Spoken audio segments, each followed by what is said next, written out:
सोमवती अमावस्या व्रत कथा के अनुसार एक गरीब ब्राह्मण परिवार था। उस परिवार में पति पत्नी एवं उसकी एक पुत्री भी थी। उनकी पुत्री समय गुजरने के साथ साथ धीरे धीरे बड़ी होने लगी। उस पुत्री में बढ़ती उम्र के साथ सभी स्त्रीउचित सद्गुणों का विकास हो रहा था। वह कन्या सुंदर, संस्कारवान एवं गुणवान थी, परंतु गरीब होने के कारण उसका विवाह नहीं हो पा रहा था।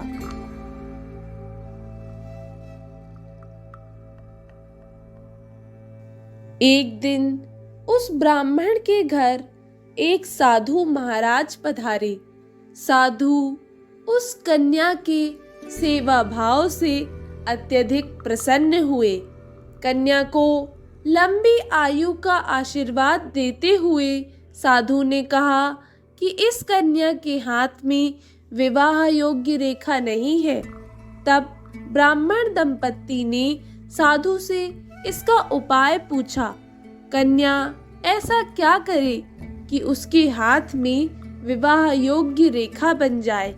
साधु महाराज ने कुछ देर विचार करने के पश्चात अपनी अंतर्दृष्टि में ध्यान करके बताया कि कुछ ही दूरी पर एक गांव में सोना नाम की धोबिन महिला अपने बेटे और बहू के साथ रहती है, जो बहुत ही आचार विचार एवं संस्कार संपन्न तथा पतिपरायण है। यदि यह सुकन्या उस धोबिन की सेवा करे और वह महिला इसकी शादी में अपने मांग का सिंदूर इसे लगा दे तथा उसके बाद इस कन्या का विवाह हो जाए, तो इस कन्या का वैधव्य योग मिट सकता है।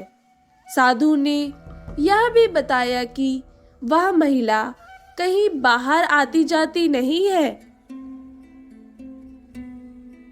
यह बात सुनकर ब्राह्मणी ने अपनी बेटी से धोबिन की सेवा करने का प्रस्ताव रखा।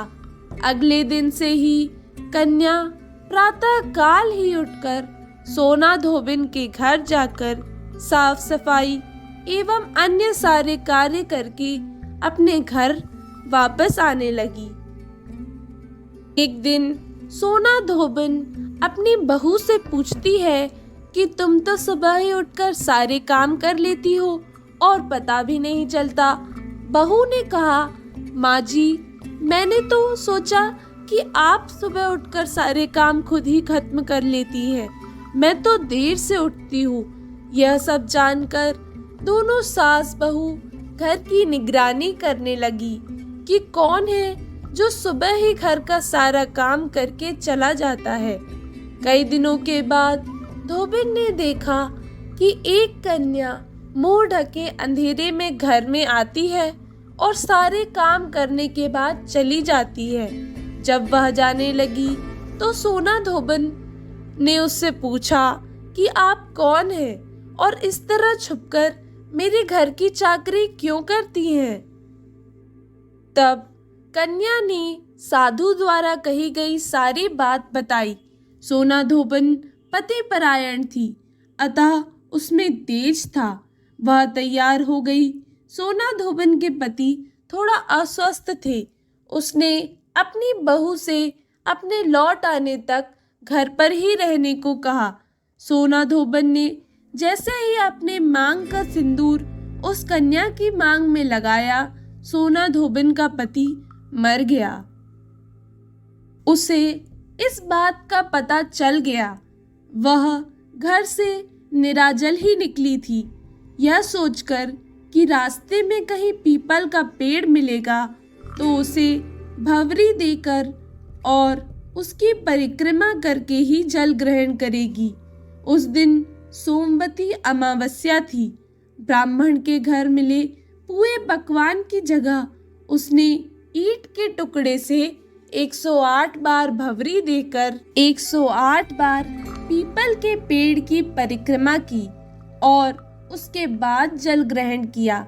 ऐसा करते ही उसके पति के मृत शरीर में वापस जान आ गई। धोबिन का पति फिर से जीवित हो उठा।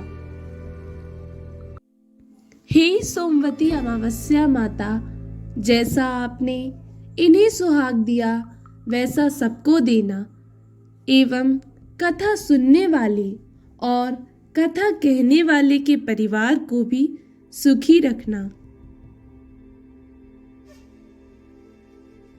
धन्यवाद।